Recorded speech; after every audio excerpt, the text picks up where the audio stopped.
Donc c'est installé. Maintenant, le seul l'handicap, c'est 40% des naissances se passent en dehors des structures de soins. Comment les accéder? Et là, ce qu'on appelle les Badionugor, c'est les communautaires qui peuvent faire cette liaison avec les structures de soins.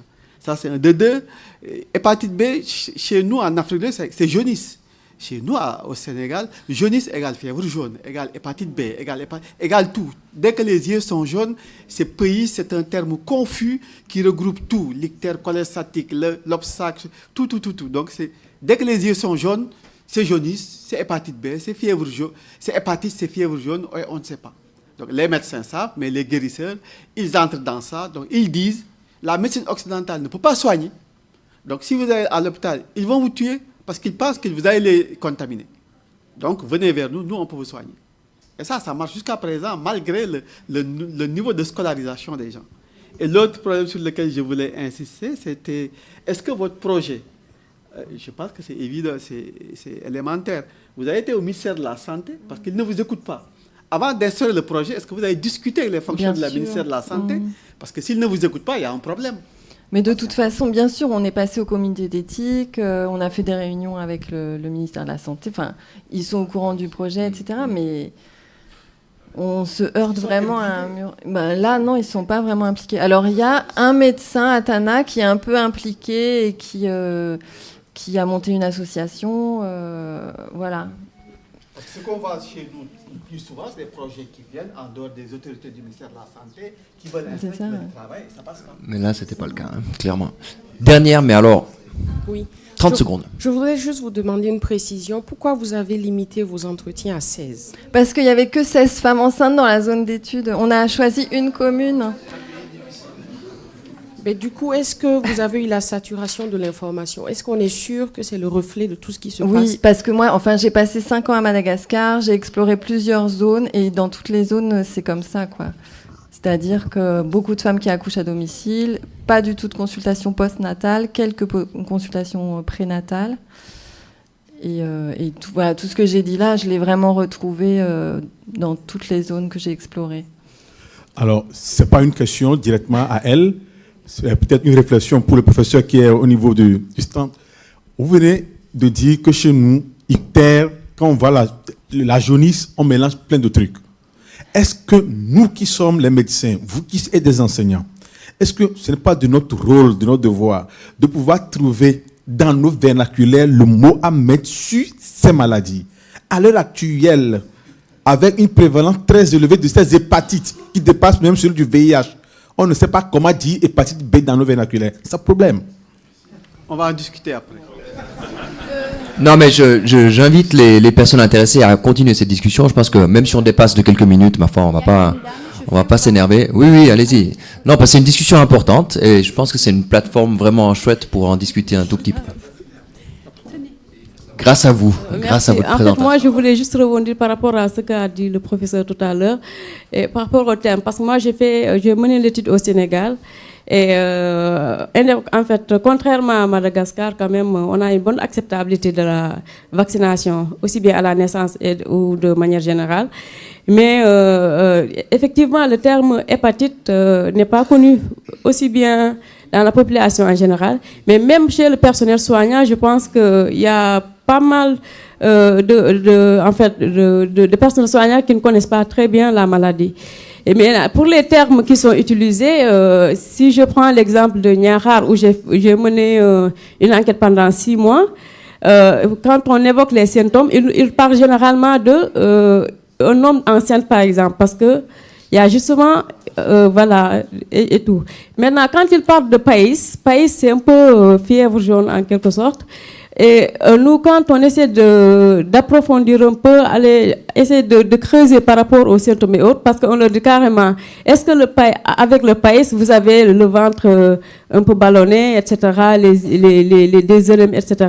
Et là, les populations en général vous disent, non, dans ce cas, c'est pas le pays, mais ça peut être lié à de la sorcellerie ou à d'autres types de maladies, en tout cas de sorts, et malheureusement, les malades ont généralement recours à des praticiens et voilà. Je pense que c'est quand même des points à... Merci. Je pense effectivement que l'éducation de la population, mais également l'éducation des médecins. Nous avons effectué récemment une enquête à Dakar, donc les 3 villes principales, Dakar, Ziguinchor et Saint-Louis au Sénégal. Et nous avons constaté sur une centaine de médecins, plus de la moitié pensaient qu'une dose à la naissance était néfaste pour le bébé en termes d'hépatite B. Donc aussi au niveau des médecins et des personnels soignants. Ok, merci bien.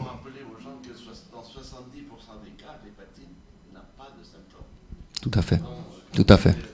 Okay. Dernier commentaire. Oui, Lucien Dossoubeté du Bénin.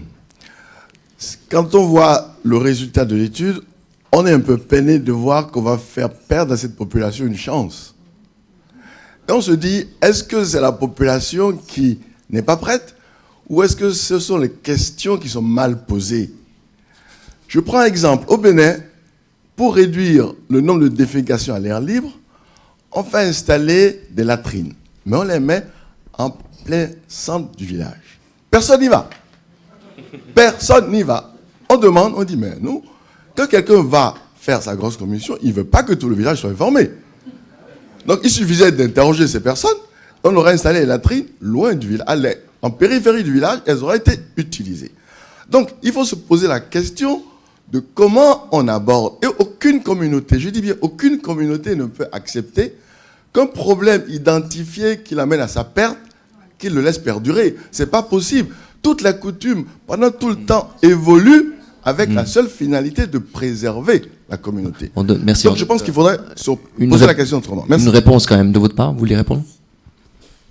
On n'a pas eu le temps de poser la question puisqu'on s'est dit qu'on n'allait pas faire le projet. Donc. Okay.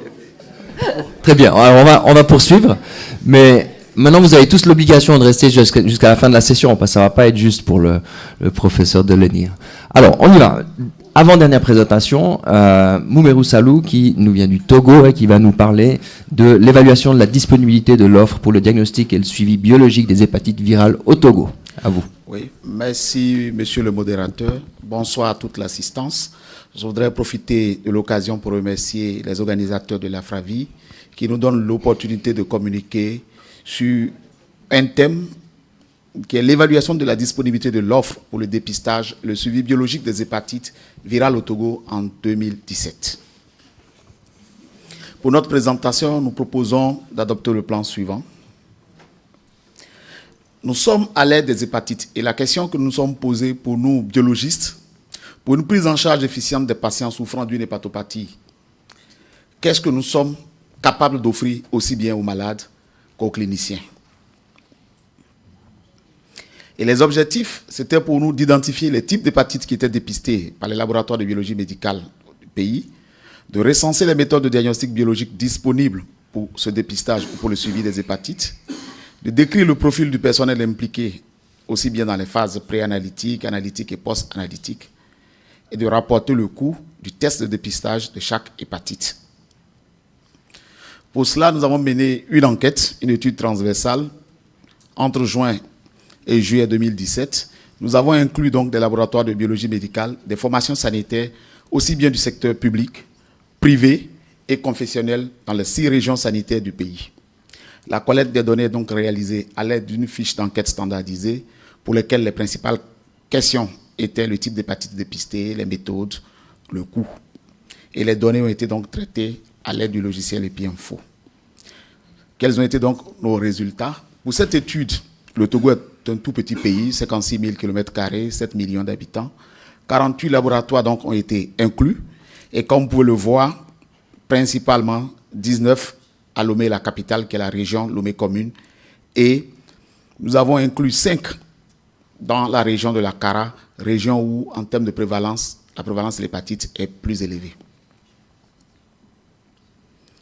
En termes de disponibilité de l'offre, en tenant compte du secteur sanitaire, aussi bien du secteur public, privé que confessionnel, on pourrait retenir que l'hépatite B, en termes de diagnostic, l'offre était proposée dans toutes les structures, aussi bien publiques, privées que confessionnelles. Et en ce qui concerne l'hépatite C, on avait une offre à 62,5% et pour l'hépatite A à 6%. Et cette offre pour l'hépatite A ne se réalisait que, je dirais principalement dans les structures privées. On n'avait pas d'offre pour le diagnostic ou le dépistage des hépatites D et E, je dirais G aussi. En ce qui concerne la disponibilité de l'offre pour le dépistage par niveau de soins, comme on peut le constater en ce qui concerne l'hépatite B, toute la pyramide sanitaire offre quelque chose. Mais en ce qui concerne l'hépatite A, comme je l'ai dit, c'est seulement au niveau des structures privées, ce sont les cliniques privées. Et quant à l'hépatite C, les structures l'offrent à tous les niveaux, mais principalement au niveau des CHU pour le secteur public. Les méthodes, les moyens diagnostiques utilisés, l'enquête a révélé que 16% des structures offraient un test ELISA pour l'hépatite B, à peu près 23% un test ELISA pour l'hépatite C, et les 2 tiers des structures qui offraient dans le privé le dépistage de l'hépatite A le faisaient par test ELISA. À côté des moyens ELISA, nous avons les tests rapides d'orientation diagnostique qui étaient donc les plus utilisés à 83% pour l'hépatite B, présent au niveau de toute la pyramide sanitaire, et à peu près à 45% pour l'hépatite C. En ce qui concerne l'hépatite A, cela se faisait déjà dans le privé et c'était soit l'ELISA et l'autre test, les tests par chimiluminescence que je n'ai pas rapporté. En termes de diagnostic moléculaire, en 2010, le pays n'offrait aucun test moléculaire pour quel que soit le type d'hépatite qu'on avait. Et nous sommes intéressés à la monographie quand même des tests rapides d'orientation diagnostique qui étaient utilisés. À peu près les 3/4 des tests utilisés, je me permets de les citer parce qu'il faut peut-être les évaluer. Il s'agissait des tests Lab, Acon, Cypress et EPACAD, respectivement à 36%, 20% et 18%. Et pour l'hépatite C, dans 3 cas, il s'agissait des tests Lab, Acon, Cypress et EPACAD étaient remplacés ici par Biotech à 33%, 28% et 14%. Concernant les marqueurs du virus de l'hépatite B qui étaient recherchés, 79% des laboratoires de biologie médicale qui offraient quelque chose en ce qui concerne l'hépatite B ne se limitaient qu'au dépistage de l'antigène HBs. Seulement 9 structures offraient le profil complet, dont une seule dans le secteur public. Concernant le profil des personnes impliquées, à l'issue de l'analyse de ce tableau, on peut noter que ce diagnostic était confié essentiellement à des techniciens de laboratoire ou à des techniciens supérieurs. Peu de médecins biologistes étaient impliqués dans ce diagnostic.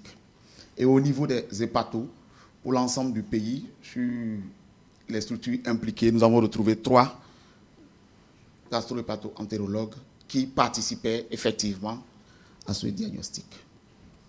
En ce qui concerne les coûts des tests, nous avons ici pour l'hépatite A, pour les IgG, entre 5 500 et 9 500 francs CFA, on pourra le rapporter en euros.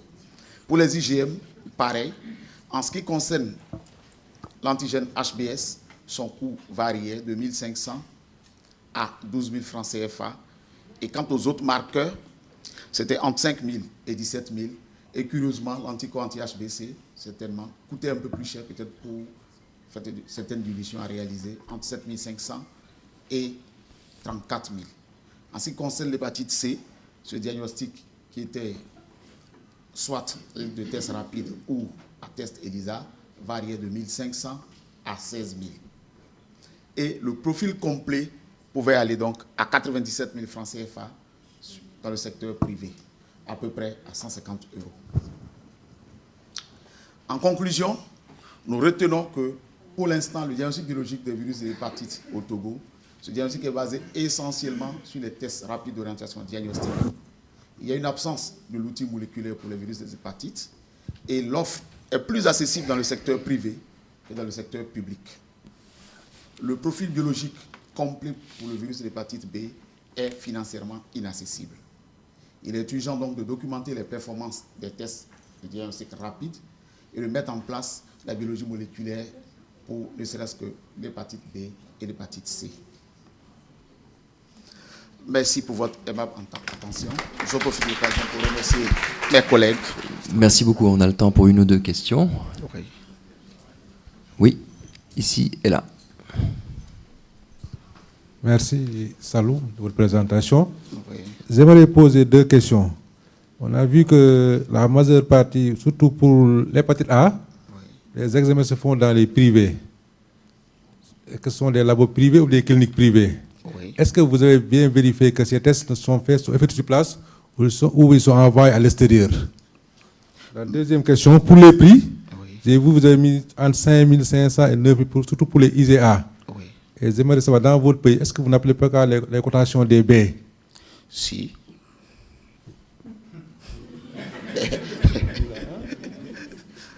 Oui. Et pour la première question? La première question, oui. Pour l'hépatite A, c'était des tests ELISA qui étaient réalisés dans 4 structures privées sur les 6. Au sein des structures même? Oui, au sein des structures, pas à l'extérieur. Non, ce n'était pas à faire à l'extérieur. D'accord. Valériane? Oui.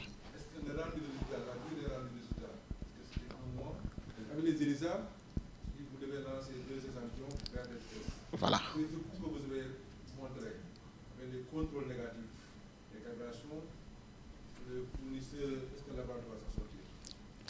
Oui, bon, merci pour cette question. Je crois que ça, c'est une autre question. Est-ce que les laboratoires vont s'en sortir? Ce que moi, je pourrais dire, c'est vrai qu'avec votre question posée, sur notre fiche d'enquête, nous n'avons pas évalué le délai de rendu de résultats. Donc, je serai dans l'incapacité de vous répondre en ce moment. Mais ce que vous dites pour le biologiste que je suis, effectivement, pour une plaque ELISA, j'ai besoin. Et d'ailleurs, quand nous avons évalué ces structures-là, il y en a qui avaient aussi bien des tests rapides et ELISA, quand ils avaient un échantillon en urgence à rendre, pour l'hépatite B, procédait par ELISA et par test rapide. Et sinon, on attendait de collecter les échantillons pour... D'accord. Merci. Valériane? Merci beaucoup pour cette présentation, très claire, très utile, merci. Deux questions. La première, c'est quelle est la politique du Togo par rapport au dépistage maternel de l'hépatite B? Est-ce qu'il y a une politique et est-ce qu'elle est prise en charge? Et la deuxième, c'est vous avez montré plusieurs choix de tests qui étaient utilisés. Est-ce que vous avez une idée de ce qui a déterminé le choix de ces tests et pourquoi on a cette distribution de tests et pourquoi il y en a autant? Et est-ce qu'ils font partie de la liste de ceux qui sont validés par l'OMS? Est-ce qu'ils ont été préqualifiés? Merci. Ça fait beaucoup de questions. Oui, mais bon, on va y aller quand même.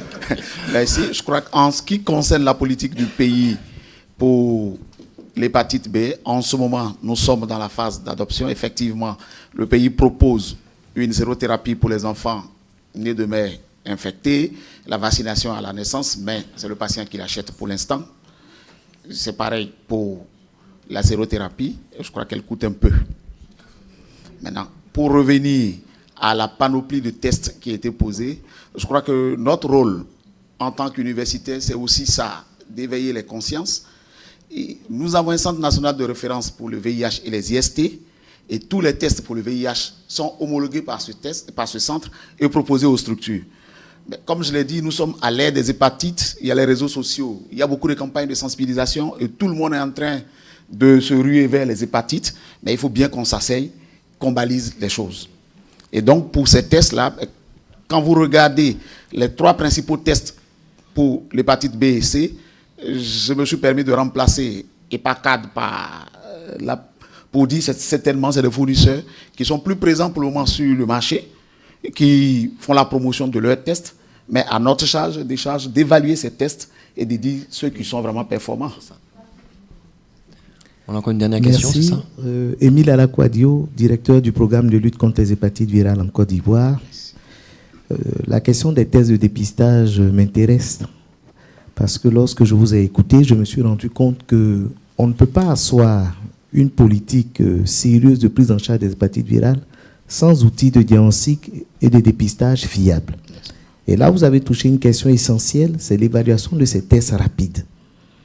Mais mieux, lorsque on veut les évaluer, il faut pouvoir disposer d'un algorithme. Et là, j'ai remarqué que les marqueurs sont demandés comme ça. Un peu, je dirais, au petit bonheur la chance, parce que je me rends compte que l'anticorps anti-HBC, Toto, est un marqueur qui n'est même pas demandé. Je ne pense pas, peut-être que c'est à cause du coût, je ne sais pas. Mais je veux dire qu'aujourd'hui, on ne peut pas se permettre de demander l'antigène HBS seulement et dire à un patient qu'il a ou non l'hépatite B. En plus, à partir d'un test rapide. Donc, je pense qu'il serait peut-être intéressant, à défaut de programme, mais au moins d'avoir des normes et des directives en matière de dépistage de l'hépatite B que vous allez pouvoir imposer à vos formations sanitaires pour ne pas qu'il y ait vraiment d'effets collatéraux. Merci. Une réponse? Je crois que c'est un commentaire. Ouais. Et peut-être que ce que je pourrais dire à ce propos, c'est qu'en ce moment, depuis novembre 2017, la réflexion a commencé. Mais bon, entre infectiologues et patho, la discussion d'arrimer le programme pour les hépatites sur celui qui existe déjà, qui est le VIH, qui est suffisamment éprouvé. Et nous sommes allés un peu dans ce sens. Mais mieux que moi, je crois que vous connaissez un peu l'école de Lomé. Bon, certainement, on va y arriver, mais les discussions continuent. Merci beaucoup, Dr Salou. On est obligé de passer à la suite. Il y a une main derrière. Ah, ça, c'est pour vous. Bon, alors une petite très rapide. Très rapide.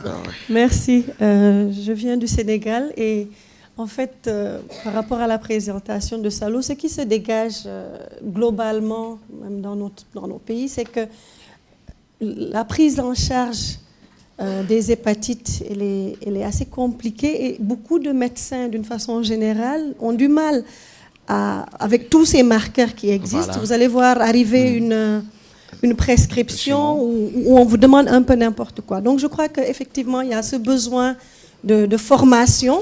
Je crois qu'il y avait eu une évaluation qui avait été faite à Dakar, qui avait montré que la connaissance même de la prise en charge biologique, en fait, l'utilisation des différents marqueurs, il y a encore beaucoup à faire. Le dernier élément, si vous permettez, c'est juste par rapport aux outils moléculaires que vous dites qui n'existent pas, peut-être qu'ils ne sont pas utilisés, mais les outils moléculaires, on va dire que les plateformes sont les mêmes, puisqu'avec le programme VIH, j'imagine que vous avez du Roche, vous avez du Abbott, etc. Voilà. Merci. Très bien, merci beaucoup. Alors, merci, Dr Salou. Merci. Et on passe à la dernière présentation. J'ai vraiment l'honneur d'appeler le professeur, avec mes origines germaniques, je vais dire de Ledingen. Je sais que c'est pas la coutume ici. Je suis vraiment très content